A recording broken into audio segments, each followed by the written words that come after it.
Hello les gens, asseyez-vous, on va parler. Les quick sips sont des infos rapides, des updates ou des rumeurs que je vous partage en seulement quelques minutes. Likez, partagez, abonnez-vous, c'est le seul moyen d'être à jour sur les gossips.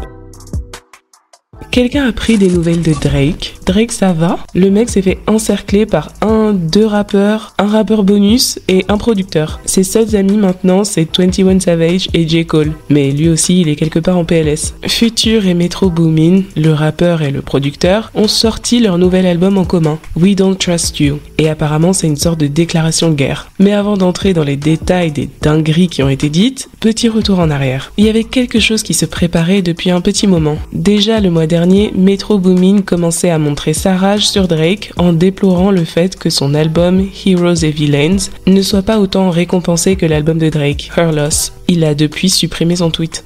Pourtant, Her Loss continue de gagner l'album de l'année plutôt que Heroes and Villains. C'est la preuve que les cérémonies de récompense, c'est juste de la politique et ce n'est pas pour moi. Je m'en fous des awards honnêtement. Le vrai award et la vraie récompense, c'est de savoir que la musique sur laquelle j'ai passé tant de temps apporte chaque jour de la joie aux gens. Drake avait alors répondu en subli avec une story et en vidéo. Genre il a reposté les paroles d'une chanson de Jay-Z. Putain, petit mec, j'essaye juste de faire mon truc. Si le record c'est 2 millions, j'essaye juste d'en faire 3. And to the rest of you, the non-believers, the underachievers, the tweet and deleters, you guys make me sick to my stomach, fam. Honestly, if you guys want to look in my eyes, you guys want to do something? That's what I thought. No, that's what I thought.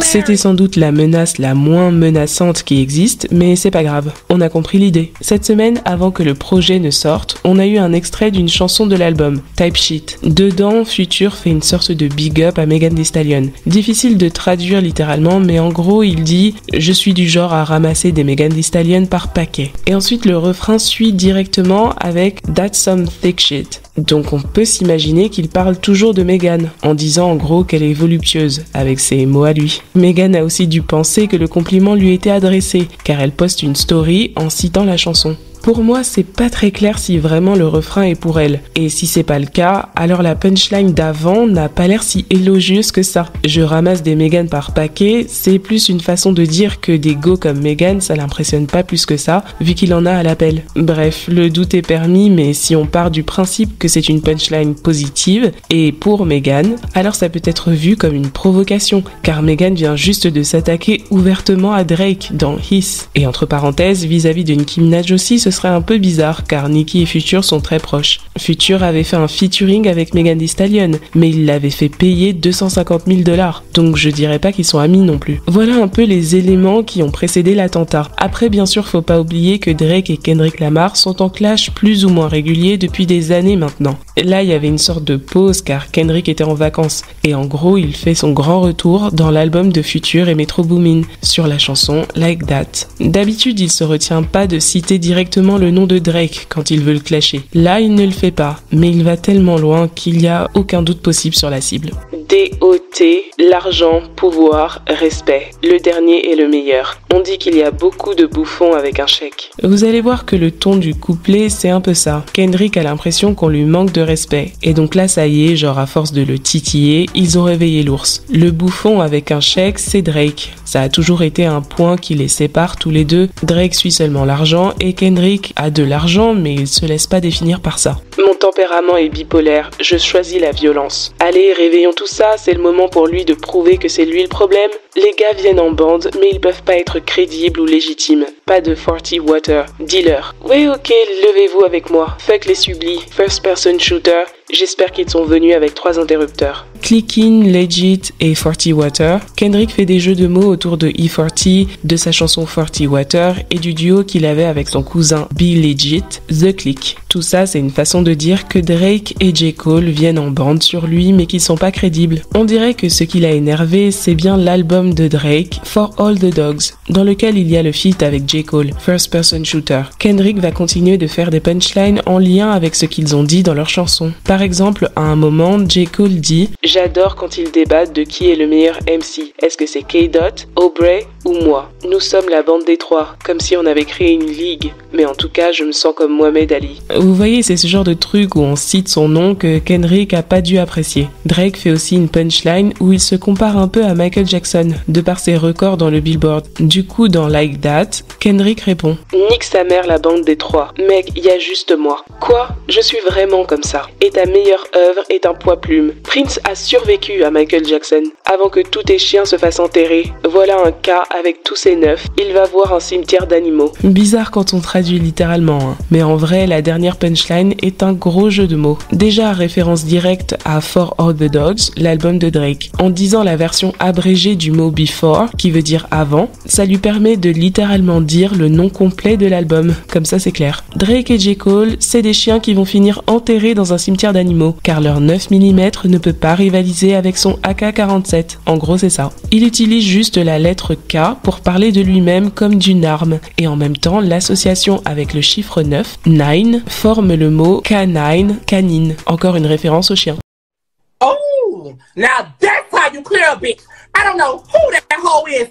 Kendrick versus Drake, c'est un clash qui ne se termine pas, car on n'a jamais vraiment eu de vainqueur officiel. Aucun des deux ne veut décéder, alors la saga continue. Un peu comme Cat Williams contre Kevin Hart, à quelques détails près, Kendrick contre Drake, c'est le rappeur respecté contre la grande star internationale. Les raisons de leur clash ne sont pas très claires, si elles existent vraiment. On va dire que ça commence concrètement en 2013 avec le couplet de Kendrick Lamar dans la chanson Control en feat avec Big Sean. Il s'est attaqué à tous les rappeurs dans la gratuité la plus totale. Aujourd'hui, Drake est critiqué car il a pas de principe, c'est genre un traître, un hypocrite qui vole l'ego des gens en plus. Mais en soi, à la base, ce n'était pas une discorde personnelle entre Drake et Kendrick. Leur clash a toujours été un concours de rap et de qui aura le trône du rap game.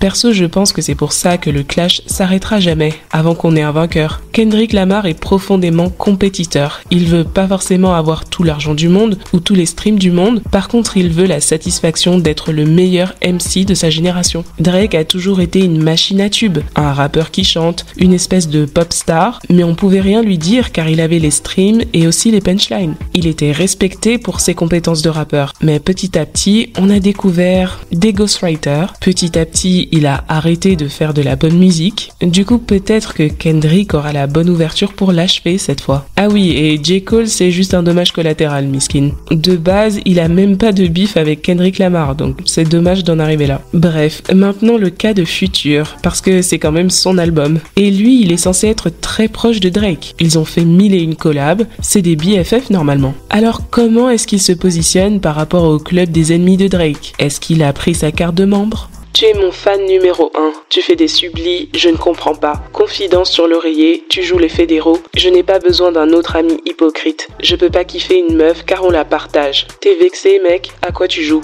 What is the tea? The girls are fighting! No! The girls are fighting!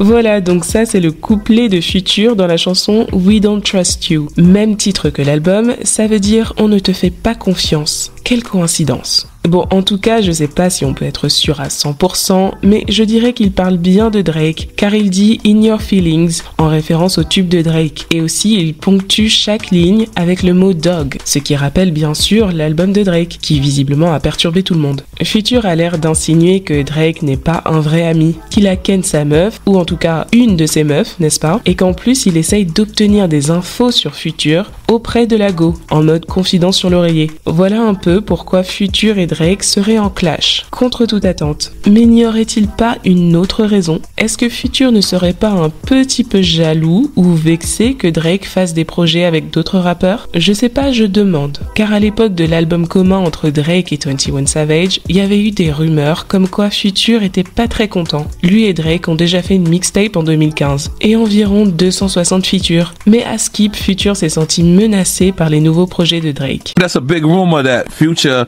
is not too happy this Drake and 21 Savage album. Because Future and Drake did an album before. And it makes Drake and Future album not as important, I would say. This is all rumors. I've never heard it from Future's mouth, never heard it from Drake. Where'd you hear that at, N.O.? In the streets. Grosse rumeur, évidemment. Mais du coup, je me demande comment Future a pris les dernières collabs de Drake avec J. Cole et le fait qu'ils partent en tournée ensemble. Pour finir, histoire de bien enfoncer le clou, devinez qui retourne sa petite veste au calme pendant le festival Rolling Loud. C'est le rappeur bonus, Travis Scott, a.k.a. l'homme au cou tordu, au sens propre comme au sens figuré apparemment. Il est en featuring sur plusieurs chansons de l'album, ce qui n'est pas forcément un problème, mais lorsqu'il a terminé sa performance à Rolling Loud avec Future et que c'est le moment pour lui de quitter la scène, tout d'un coup son plus grand souhait, c'est d'entendre le diss track de Drake. Hey, before y'all get out of here, bro, just play that.